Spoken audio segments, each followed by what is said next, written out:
I'm Mark Seifter. And I'm Linda Zayas Palmer. And this is Arcane Mark.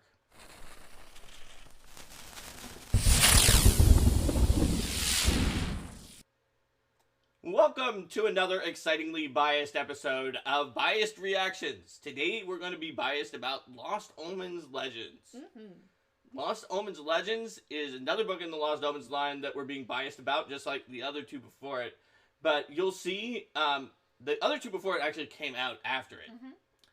Unlike the books before and after it, Lost Omens Legends has a really unique setup that super interesting and exciting, and that we could be biased about today. Yeah, but I do want to point out that, while we may be biased, we're not the only ones who are really excited about this book. If you look at this book on Paizo.com, it has a 5-star rating with 23 reviews. That's right. I think that one of the 23 reviews gave it a 4, but that still obviously averages out to 5. But I think it made it to almost 20 with all 5-star reviews. Yeah, so it's this book. We are not the only ones who think this book is awesome. This book is obviously a critical darling. Now, does that mean that you own Lost Omens Legends? I don't know. Maybe you should, but sometimes books that are really, really loved by the people who review them are not ones that always get out to everyone as well. So, what I can say is, if you do love books like Lost Omens Legends, then you should leave reviews. You should buy a copy of Lost Omens Legends so that the metrics say more Lost Omens Legends type books. Anyway, you can see even from the cover over there on the right, it's got a pretty interesting cover. So a lot of covers of Pathfinder books that you'll see are somebody is fighting some monsters or something. Even the Pathfinder Society guy was a little different because the monsters were sneaking up on Karaya on the cover. But occasionally, if it's a showcase book, Bestiary, it might just have 3 different kinds of monsters that aren't fighting. Or Lost Omens Ancestry Guide had 3 different kinds of ancestries that weren't fighting.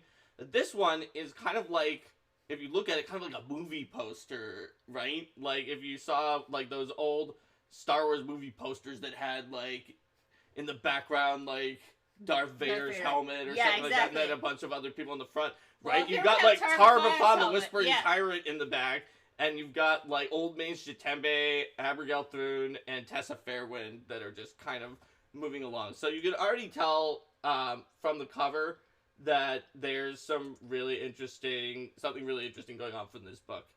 Also, Linda, it looks like people are saying, or Joe Jungers is saying, great job on No Direction last week. Oh, thanks. Yeah, it was a lot of fun to be on there with Alex and to preview some of the stuff that is coming up. All right. So now we were biased about the cover of Lost Omens Legends, but I think that maybe we could stop because the old saying, you can judge a book by its cover. No, we have to praise it more. Okay.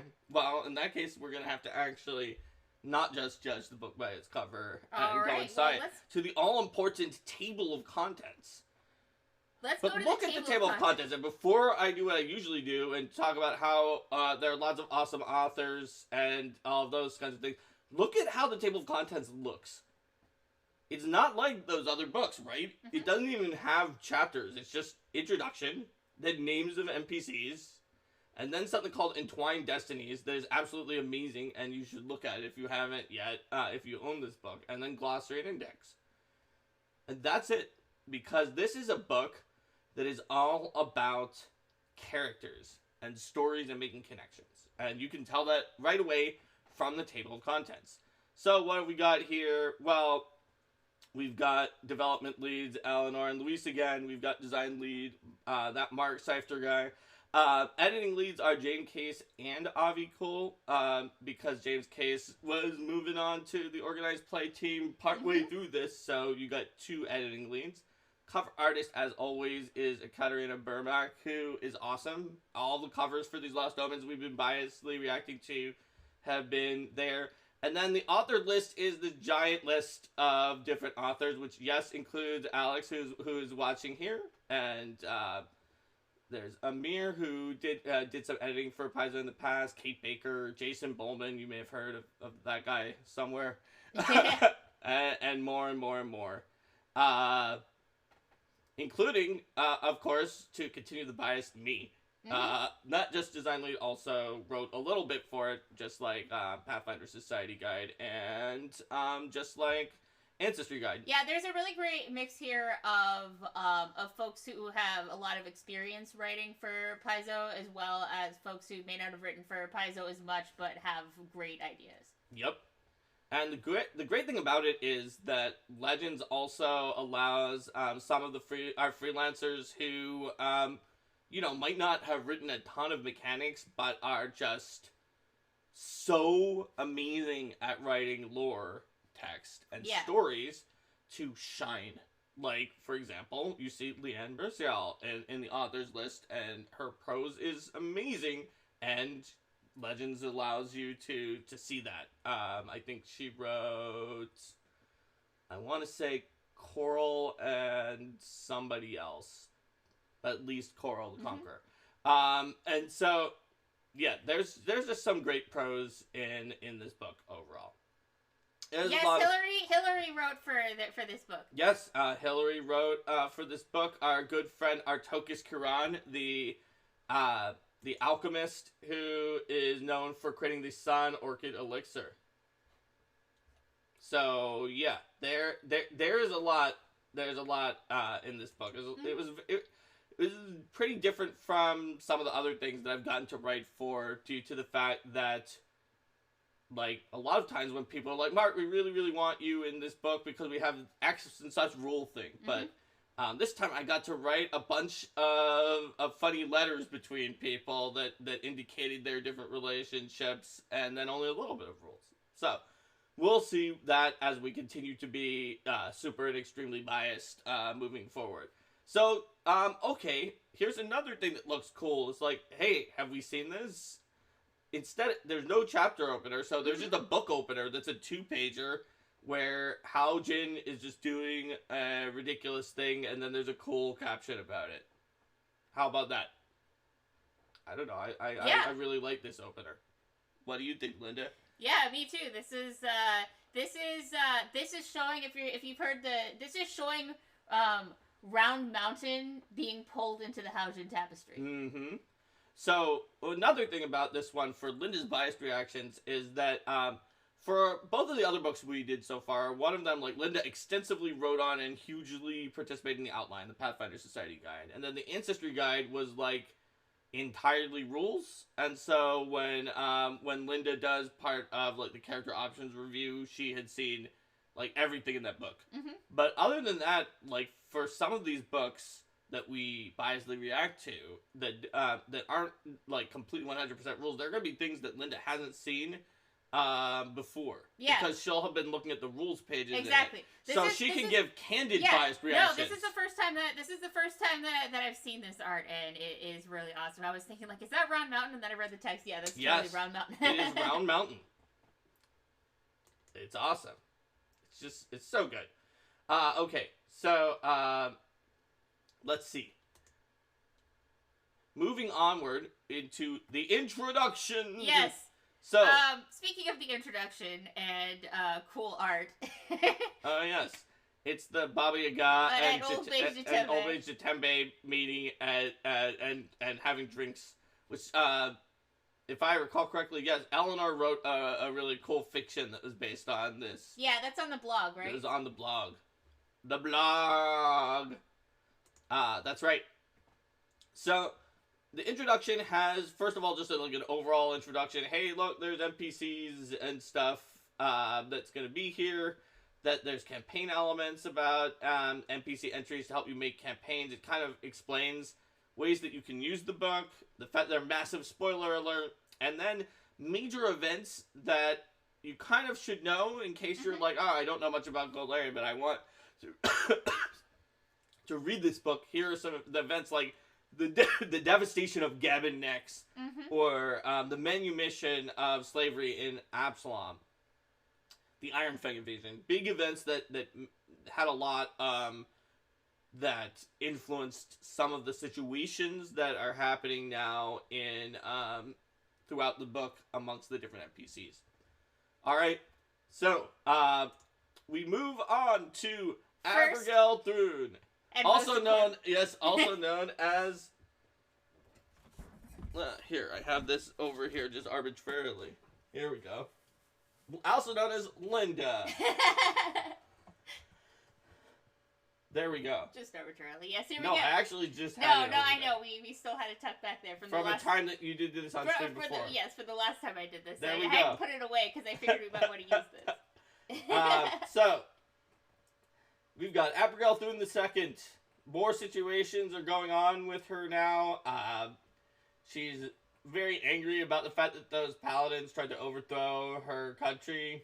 That wasn't cool. So, but some of the Church of Iomade in Agorian did not participate in that, but were still she was not happy.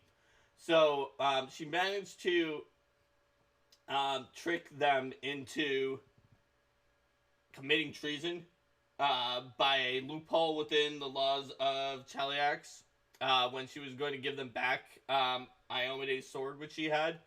And she's like, "Oh, I'll give it back to you." And she just massacred them after they committed treason, technically. And they did not mean to commit treason. Which, that's what way. You're lawful evil and you're angry. That's probably what you're going to do. So, Stephen Glicker from Roll for Combat asks, is the character directly based on Linda? So, let's explain. This piece of art doesn't look as much like Linda as the one in Hall's Vengeance. So what happened is, there was a headshot only in Cheliax Empire of Devils, an early player companion. So Linda cosplayed based on the headshot, and went to Gen Con. Then a picture literally of Linda in cosplay was what was used in Hell's Vengeance as the piece of art that was sent to the artist and draw this character, the one from this cosplay. So then the one in Hell's Vengeance really looks like Linda. And so then this one is probably based off of that and is in a different hairstyle, so it doesn't look as much like Linda as before. So basically, there is a picture of Abigail Thune II that exists that is based on literally directly based on Linda, but it's not this one. And this one's based on the other one. So they'll probably become less and less like Linda as time goes on.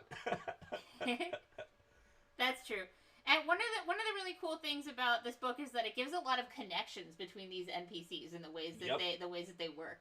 So, as you might imagine, with her lawful evil tyranny, Abigail Thune isn't very much of a fan of some of the more free-spirited NPCs in this book. And in fact, has standing execution orders for several of them. Oh yes, the leaders of the Bellflower Network. I mean, come on, absolutely. The firebrands, such as Sapphire Butterfly. She tried to get the leader of the Red... She tried to get the Red Mantis to assassinate the Rahadumi healer, who we're going to be talking about later in here. Yep, absolutely. The new character Why not? of this book. That's my only entry in this book. And she has an interesting relationship with Lictor Tulun Vidoc from the Order of the Scourge, where he is investigating the turmoil in Cheliax and thinks that Abigail contributed to the rebellions or perhaps staged them as a false flag attack. So yeah, there's a lot going on in the connection with Abigail. They've got some infernal contracts that are listed in a sidebar, and then on the next section there is literally a page of rules about infernal contracts with a sidebar about some of the devils who try to help her out. Although people thought that the Pit Fiend, who is her advisor, would be a bad influence, although he's known to have reined her in a lot. So there's rules for if you want unending youth or Fiend teleportation from her, you can get it. Not a good idea. I mean, it's fine, right? It's unending youth. And +4 to saves against death, effects, and resistance to negative damage equal to half your level. Just once per day, for any distance, Abigail Thune can recite a mandatory appearance clause in your Thune contract as a 3-action activity to summon you to her side, where you are controlled by her for 1 minute. Yeah, and it's interesting is that these aren't contracts with devils. These are contracts with Abigail Thrune. Yep. Because Asmodeus has given her the power to make her She's own one of the contracts. few mortals empowered to enter into such contracts with other mortals. And then the best part, yes. possibly the best part of the book, is the page to the right, which was written by Ron Lundeen, who is actually a lawyer based off of an actual legal document that he started with and then changed it to be about hell, where it looks like it's just this reasonable thing where you're making an agreement with a devil, but then you realize that there's like a bunch of traps that the devils have added into the fine print, like where they could just add any number of additional clauses to this later, and then like they can force you to appear in a location that the devil chooses, which could be like some really inconvenient or deadly place in hell. So this is literally an infernal contract full of traps. And they can send you a notice anywhere in Golarion that they determine, which could be like Arcadia or something. Yeah. Notice will be considered to be given a time of delivery pursuant to the provisions hereof. So it's just like, oh, I sent a notice. As soon as I send it, it's considered to have been given. Yes. Whether you got it or not. Yep. Yeah, he definitely had a lot of fun with making that. Mm-hmm. So yeah, there's all sorts of tricks that are added into this. So it's like you do not want to actually sign this if you understand what it's saying.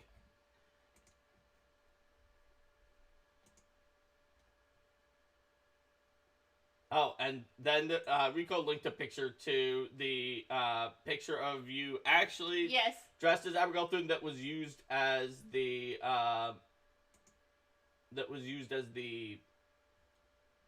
Yeah, the PaizoCon one was more recent. It was the Gen Con one that was back then. Yep. That's right. Yep. Mm-hmm. But it's totally the same. It's totally the same costume. That's the costume of Linda as Abigail Thrune. Mm-hmm. So, Linda would probably do something like this. Clearly. To you with an infernal contract. So you shouldn't get into an infernal contract with Linda either. Don't get into infernal contracts in general. But especially not with Linda. Especially not with me, yes. Okay. All right. Well, I'm glad you agree. Shall we move on to be biased about something else? Yes. Well, we have an Eagle Knight here, so I should probably take this off. Or just rail in anger. Ah!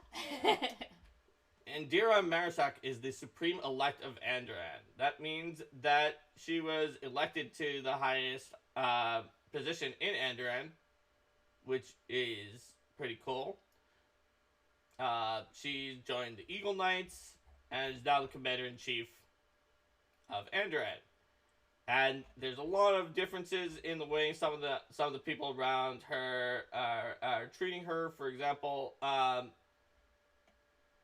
Grand Princess Eutropia of Taldor is trying to negotiate, but Andoran doesn't really like Taldor because of Eutropia's father, Grand Prince Stavian III, who was kind of not a great person and suffered from dementia and did a lot of ridiculous things. They're kind of on good terms with their neighbors in the elves in Kyonin, but maybe not as much as the elves would like. Galt is just continually a French Revolution, so that's not great. But they're both they're the freedom anti-Cheliax nations. But Andoran is the one that created an actual stable democracy, and Galt is the one that is so horrible that in Chalice propaganda they're all like, look what happens when you try to do democracy. You'll always wind up like Galt, and Andoran is pretty similar. You just don't know. You just don't hear about it. Yeah, and of course with Cheliax, the hatred is mutual. Yes, the hatred is more than mutual with Cheliax, and so basically, Andera was with the Twilight Talons, which are more or less the spy group within Andoran. That's like the Lion Blades in Taldor, or kind of like the CIA of Andoran. And so to have someone who was from that background, it really shapes her view of what's going on. Yeah, because she's seen a lot of the terrible things that Andoran is trying to fight against. A lot of the atrocities of Cheliax, she's seen them firsthand. That's right. And there honestly haven't been that many overall people who have held this position, because some people held it for a while, and also just like when Andoran rebelled out of Cheliax was not that long ago overall. So there's not a lot of precedent. It's kind of like, you know, in early America where it was like George Washington was just like, yeah, I'm going to stop after 2 terms. But that was just a thing that he did. And just all sorts of precedents were built up and started. And because there aren't that many elected leaders in general in Galeria, that creates particular challenges for her, because other rulers are still kind of figuring out how to interact with the ruler who would have a fixed term. They figured like, oh, can I just wait her out? Yeah. I can't do that with another ruler, so I probably maybe don't treat her with as much respect as if I'm a ruler of another nation as I do with someone that I know that I'm going to have to deal with in a decade and a decade after that, unless they get assassinated. And so there's also other situations, like that Andoran is happier with Absalom now, and therefore Winsel Starborn for manumitting the slaves there. They have issues with the slavery in Qadira, but they kind of like the new wife of the satrap of Qadira, who is pretty abolitionist. And so basically, like, the way they react to people is very predictable based on the abolitionist tendencies of those people. But that's one of the things that this book does is give you a sense of where all these interactions are, not just with the other NPCs in the book, but what are the major concerns that they have. That's right. So next after that, we have Dwarven High King Anang Aranak, and she is the ruler of Dungan Hold, also known as the place that basically came up with the quintessential personal handheld firearms that are known for being used in Alkenstar, mainly because she and her people of Dungan Hold made a deal with Ansil Alkenstar for that technology. As it says in her entry, you know, the black powder itself may have, and also on Pathfinder Wiki, the black powder itself may have come from trading with other dwarves who were trading with the Vudrani, who were trading with Tian Sha, but the ones who really were like, no, we're going to make a bunch of handheld firearms because we're in a Magic Dead area, and develop sort of the modern in Galarian kind of firearm technology is High King Aranak and her people. And there's a lot of interesting situations. Like in previous works, you mostly hear, oh, you know, there's Alkenstar and it's a Grand Duchy, and then there's Dungan Hold. But in this entry, you can see that it's not just like, here's dwarves and they all like making guns and it's all like everything's great. There's a major factionalism among the dwarves, as you might expect. These are dwarves who initially lived like up in that area where they are back there now, but they were by themselves. There was no Alkenstar. And then Gabin Nex, which we talked about during the intro, were like, let's have a giant wizard war that destroys everything. And the dwarves were like right in the middle. They were not pleased. So they ran away down into the Darklands because it was like, we have to abandon our ancestral home because we're going to get killed. Yeah. And then eventually they made guns. They like got prepared. There was magic was not working very well in a lot of that area, but the guns did. And so they like cautiously came back up with their guns, and they met Ansel Alkenstar and made that deal with him. And they now have links to the surface, and they want to have friends and allies, or High King Aranak does. Yeah, but that doesn't mean that all of the people, other people do. The keepers of the Skyflame, who are like, we shouldn't have done all this innovation in guns in the first place, and we definitely shouldn't be sharing with the humans or trading with the people who drove us down here in the first place. They're really mad because of the fact that like Geb has so much food because the zombies are doing agriculture there. Mm-hmm. So like, and Nex has a lot of important luxury goods. So it's like you should trade with them. And the super traders in the Gold Hand Lodge want to trade even more. Let's trade with everybody. Let's give guns to Geb and Nex too. Yeah. They want to, but they are not able to really legally give the guns out to everyone. But they still have other things that they're trading, and so they're the opposite side. Mm-hmm. And High King Arnog is in the middle, and especially the Keepers of Skyflame are not pleased with that because it's like these are our natural enemies. What are you even doing? Let's go back down into the Darklands if this is what it takes to stay on the surface. We had a great tradition down there in the Darklands for a while.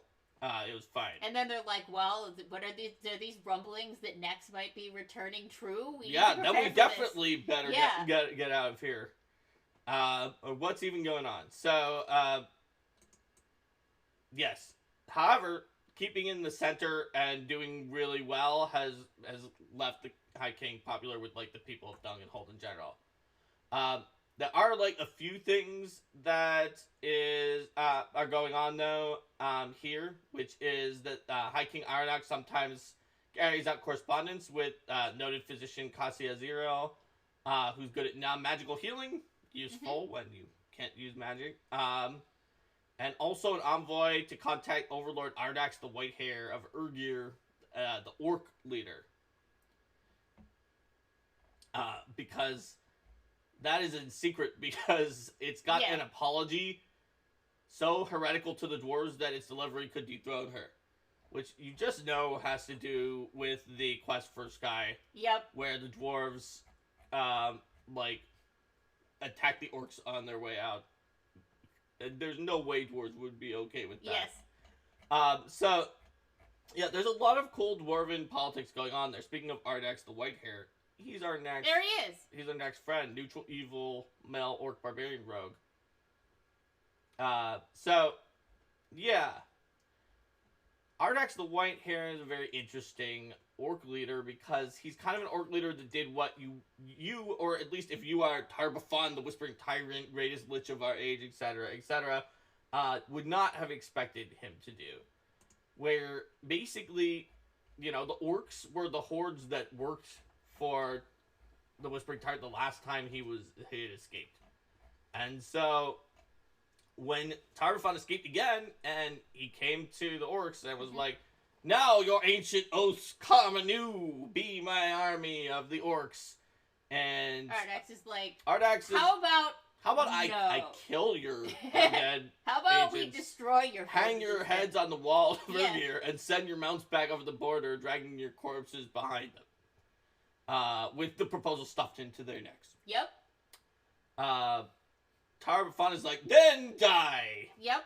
But, because the orcs usually are fighting amongst themselves. However, Ardax managed to rally them together against the Whispered Tyrant's forces, and now, unlike before, when the orcs, pretty much were not, gonna be working together against, or working with, other people, from other nations, they were just generally very insular to the Balxan, area. Now, the orcs have a shared enemy, and there's enemy that they share is an enemy they share with the other ancestries. So, they're kind of willing to work together. Yeah, and there's widespread respect for Ardax's strength for having been able to rally everyone to repel the Whispering Tyrant. Also, the reason he's known as Ardax the Whitehair, and that's considered a mark of honor, is because a lot of high-ranking orcs especially that get killed. Not by, being poisoned. That's considered, in orc society, that's, un-orc-like. You don't just, secretly kill someone. And it's just no, you're I'm gonna attack you in lethal combat to decide who is in charge. So, the fact that Ardax has made it to he was in, kind of a second-in-command rank from, a former warlord as a major domo for a while, but he made it to middle age at a rank where you would expect that there were power struggles that were going to get him killed. And so that's why he kind of has his white hair and he shows it off, and people think of it as like toughness and wisdom, that he's able to make it to that point. So that's kind of the deal with Ardax. He also has definitely been talking with some of the people in the nearby areas, including General Azerzi, who's a hobgoblin, and Caliban Iomidar, who's one of the survivors of the Knights of Last Wall, which we'll get to. And we already know Anung Aranak has that secret letter. So, Artokus Kuran, the creator, the purveyor of immortality, the creator of the Sun Orchid Elixir, the legendary alchemist. So, now we finally, and we sort of saw this with the Infernal Contract, but the rest of Abigail's entry was more of just like a typical Gazetteer entry. But here we go. This book had a flexible ability to just kind of write whatever you were going to write. And the Infernal Contract was part of it. Here with Artokus, we can see another part of it, which is there's a little story about Artokus Kuran talking with his familiar, the Meerkat Tukalo, and also with the Marigna Psychopomp Tosov. That it's here at the beginning. There's a story about how that's going on and why Pharasma is not like having a big deal about these Sun Orchid elixirs and agreements that were made. A little sidebar about the lectures because Artokus has not really been seen, but he also runs a school. Yes. Which was a interesting circle to square, but the way squaring it is that his familiar is the one who teaches the lessons. So it's a lesson on bugs that you can use in alchemy. Then there's a little bit of an entry after the story about, oh yeah, it's Artokus Kuran. He's the one who made the Sun Orchid elixir. Nobody's seen him in a while. So speaking of lecture instructors. Yes, see? It's our lecture instructor friend. Then it's got some buyers of the Sun Orchid elixir that you can see. How could you not listen to this Meerkat? I mean, look at the resplendent robes. That's right. So like Abigail Doom bought the Sun Orchid elixir. She doesn't even need it because she's still pretty young, but she has one now. Hopefully, for her, no one will steal it.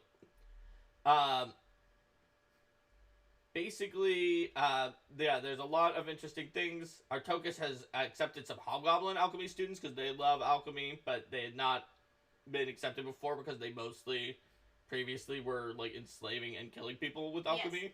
Yes.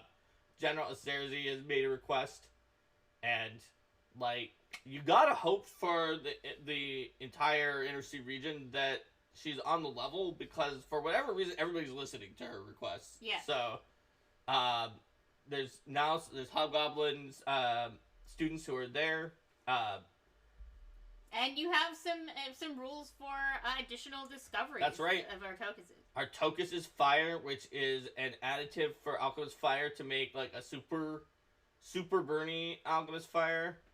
The Sun Orchid Poultice, which uses some of the like extra left behind parts of the Sun Orchid Elixir to help your conditions and give you some really some temporary hit points and a bonus on all saves. I mean, that's pretty powerful. And then Wish Alchemy. Wish Alchemy, a 20th level Alchemist feat where you just make your infused reagents into a Wish Vial. And then it does 80 magic. Yeah, I mean, that just really represents sort of the culmination of alchemical potential. And I mean, there was information in previously that Artokus Kuran knew about something called Wish Alchemy. There was just never mechanics for it. And I really like this facing page too. We have a letter that has sort of old style botanical sketches in it. Mm-hmm. It's from Artokus to Chancellor Irahai, who is the Chancellor of basically who was taken over after Queen Galfrey is like, oh, finally the World Wonders cause I quit. I'm gonna go be the head of the Church of Iomedae. This Yes. is like, this is enough. This is enough. Mm-hmm. Yeah, she had quite the job there for a while. Mm-hmm. Then she also took the Summer Crit Elixir, as it says, twice. Because of the fact that she needed to just to continue fighting against the World Wound. Mm-hmm. So yeah, there's a fun letter there from Artokus Quran. Alright, so next up is Irenaeus. The heroic spy of Vidrian. Chaotic good, non-binary human inventor. So basically Vidrian is the new nation that has that happened after the Sargovan government was overthrown by basically a group of people who thought that it was terrible because it was super colonialist. And Irenaeus is one of their major spies from that conflict. So, I like their private opinions in the sidebar here, where yes, it's like, they're great. well, let's talk about what let's talk about what they know about all these NPCs and what they think. Yep. Because should they be avoided? Are they threats? Should they be monitored? Yep.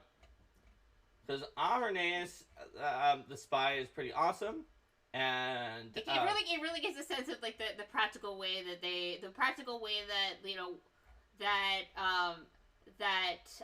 acting in this role has had them think about all these different people. It's like, is this a threat? Is this an ally? Is this someone we need to monitor? Yep. Yep, and there's like lost agents. There's special tools like Clockwork Recorder and Lover's Ink and the Palm Crossbow and Vestige lenses, which also have like little schematic pictures. And there's even more information about dossiers than just the private opinion sidebar. Mm-hmm. There's longer dossiers about a whole bunch of different characters, like Winslow Starborn. So Irenaeus has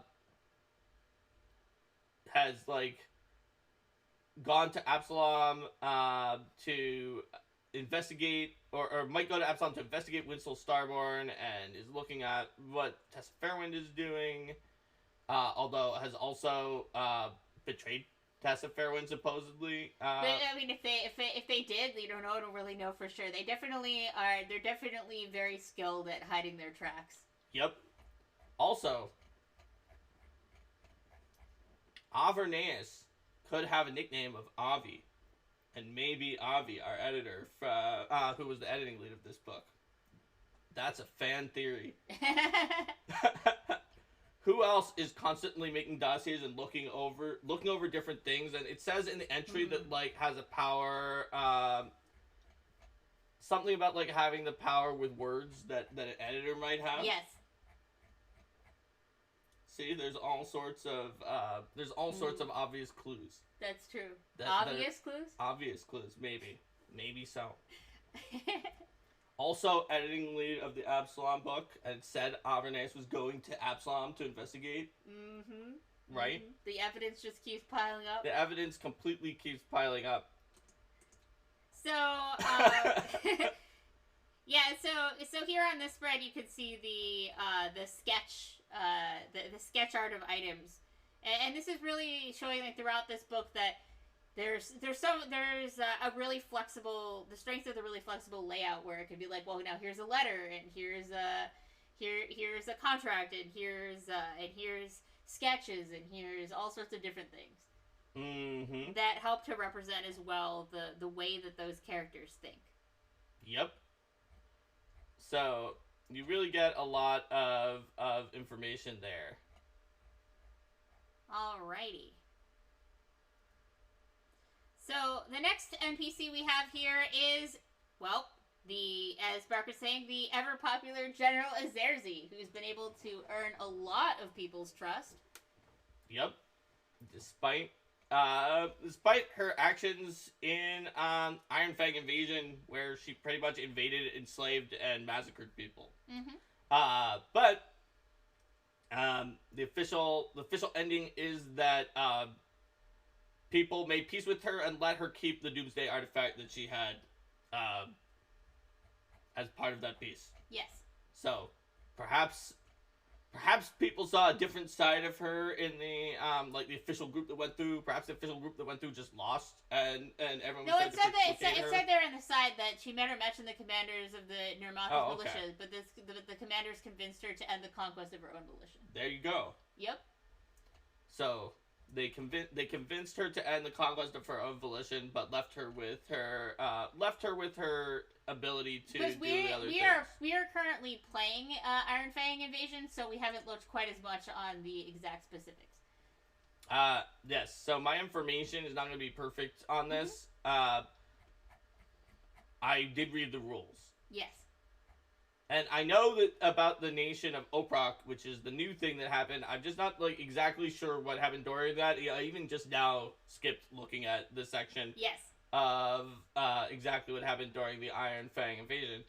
But hey, she has a nation now. She got to keep her artifact. They're using it to trade. Like she seems to be on the level. So someone might have been very convincing and opened up her heart, because previously she clearly really did not like the ancestries that were like the core ancestries at all, especially humans. And she's agreed to share defenses against the Whispering Tyrants, and agreed to a lot of things. It does say her personal animosity towards humankind still burns fiercely, and she's set it aside for the time being. So now we get to another one of my favorite parts of the book, which is here on this right hand page, the Iron Fang recruitment yes, panel. That's the best. Yes, how to interact with humans in peacetime.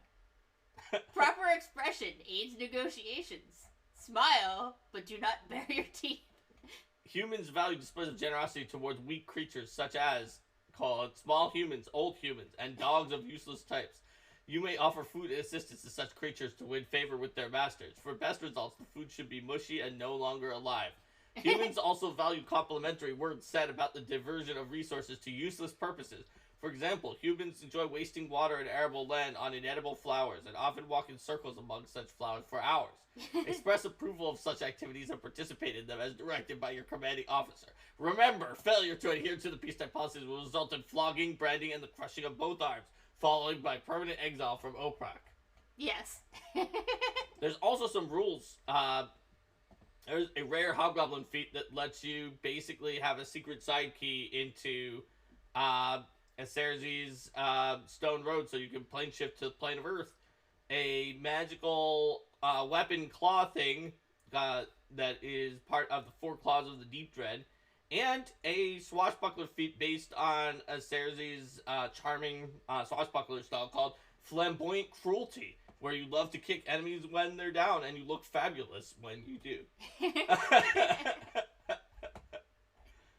So, yeah, I really like the Hobgoblin recruit manual. It's amazing. It's amazing.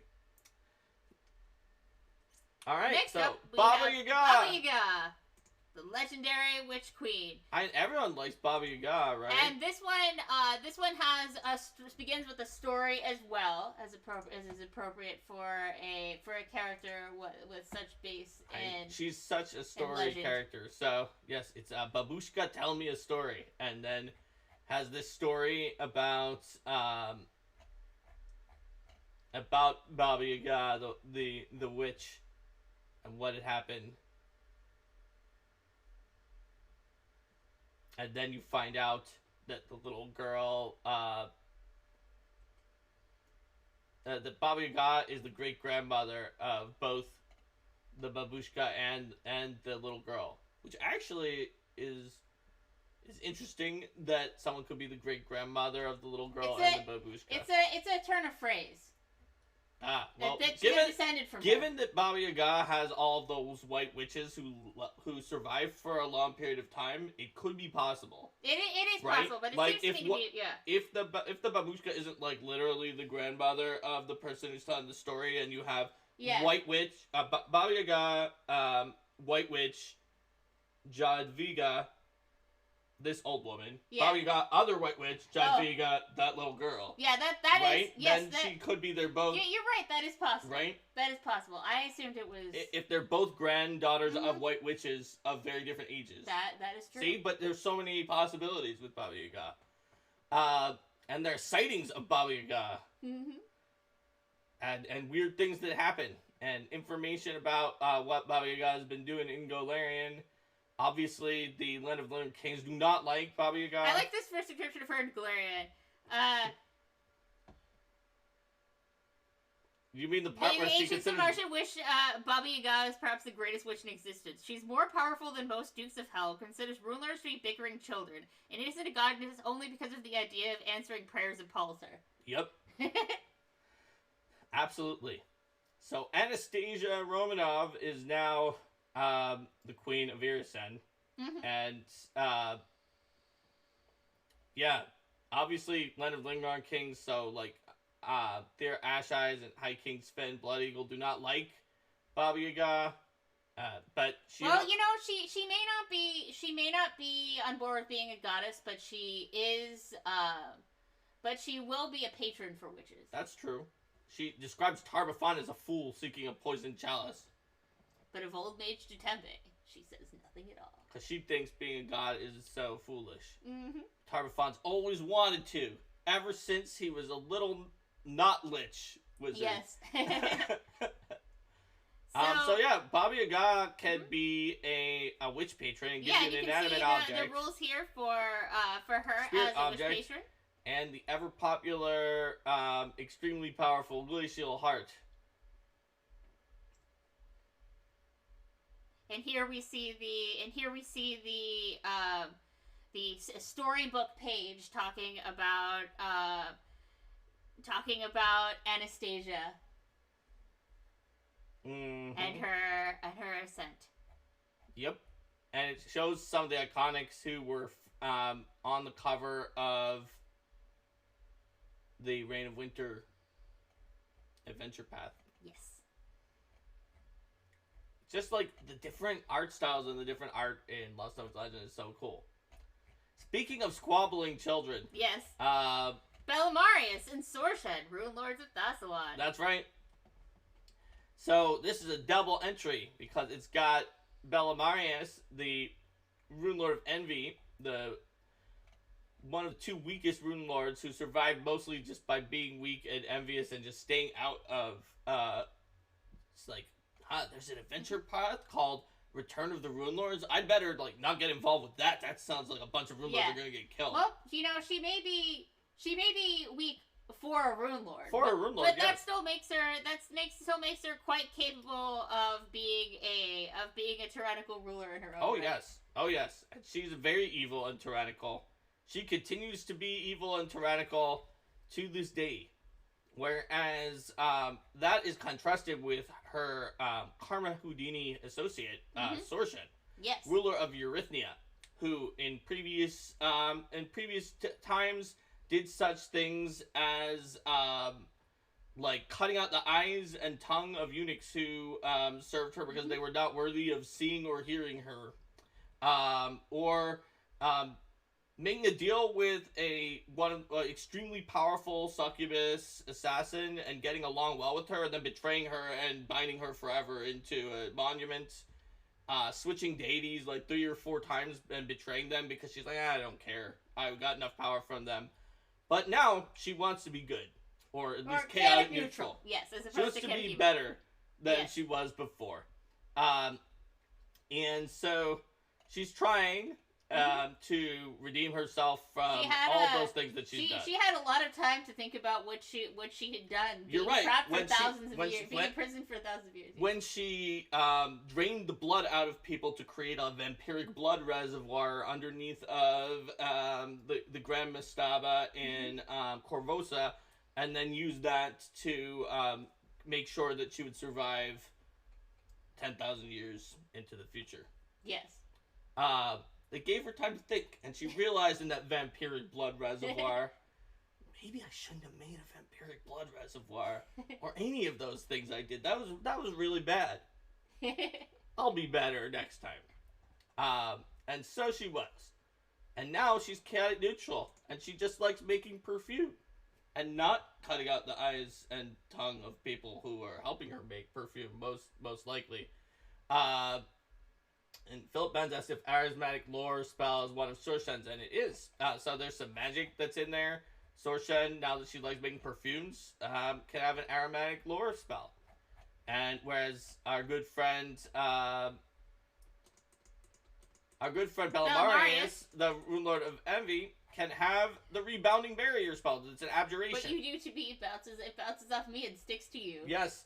Also, the best part about the place where the Rune Lords of Envy live in Dasarel is that, like, it legitimately is the same as the last name of like the Elven royal family at the time. And I think still is it Talandia Dasarel. And it's because they were so envious of of the elves. They just like, yeah, well, we'll take this name and this area that, like, some of the elves had previously controlled. So it was pretty funny. Alrighty.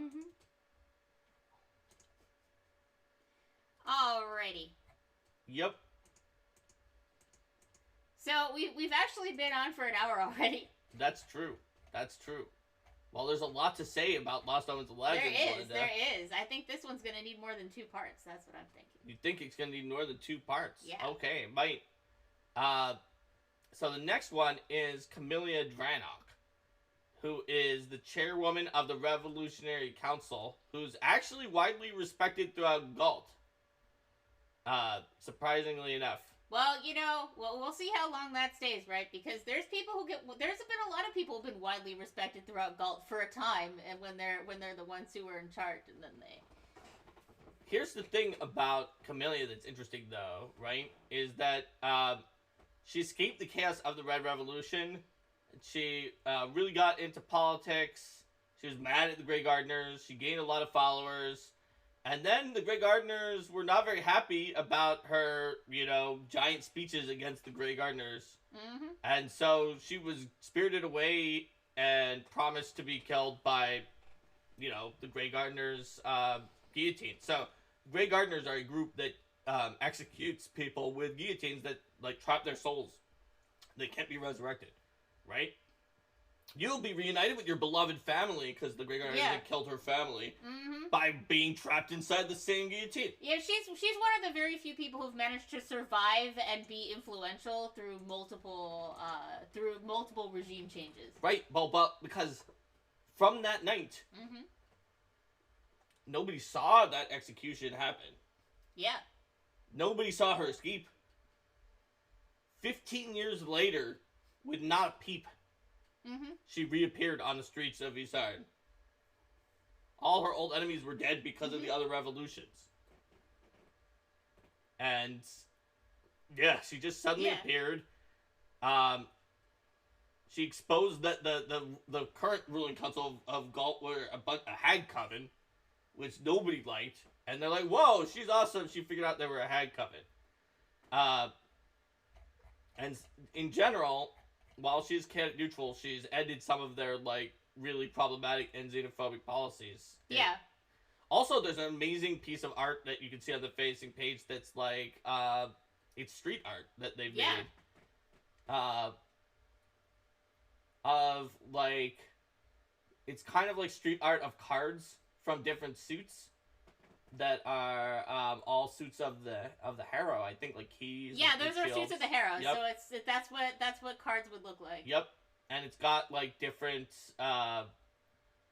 characters who are there for the Harrow suit cards, which I think is a pretty cool piece of art. It's easy to miss it. It's the 4 queens, which you can see that is. Camellia herself, she was in exile in Kyonin for a while. So there is